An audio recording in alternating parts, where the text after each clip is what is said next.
ಮೇಷರಾಶಿಯ ವರ್ಷ ಭವಿಷ್ಯವನ್ನು ನೋಡೋಣ. ಮೇಷರಾಶಿಗೆ ರಾಹು ಏಕಾದಶ ಸ್ಥಾನದಲ್ಲಿ ವರ್ಷಪೂರ್ತಿ ಇದ್ದು ನಿಮಗೆ ಹಲವು ಮೂಲಗಳಿಂದ ಧನಲಾಭ ಆಗುತ್ತೆ. ಹಾಗಾಗಿ ನೀವು ಏನು ಮಾಡ್ತೀರಾ, ಎಲ್ಲ ರೀತಿಯಲ್ಲೂ ದುಡ್ಡು ಬರೋದರಿಂದ ಸ್ವಲ್ಪ ಖರ್ಚು ಜಾಸ್ತಿ ಮಾಡ್ತಕ್ಕಂಥದ್ದು ಮಾಡ್ತೀರಾ.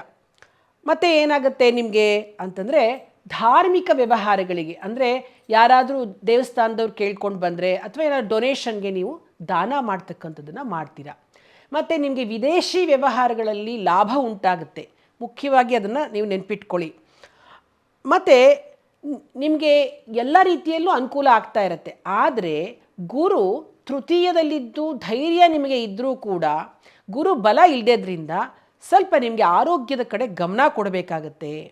ಮತ್ತು ಮಾತನ್ನು ಮಾತ್ರ ನೀವು ಬಹಳ ನೋಡ್ಕೊಂಡಾಡಿ. ಯಾರ ಜೊತೆ ಮಾತಾಡಬೇಕಾದ್ರೂ ಸ್ವಲ್ಪ ನೋಡ್ಕೊಂಡು ಮಾತಾಡಬೇಕು. ಅದೊಂದು ನಿಮಗೆ ಎಚ್ಚರಿಕೆ ಅಂತಲೇ ಹೇಳ್ತೇನೆ.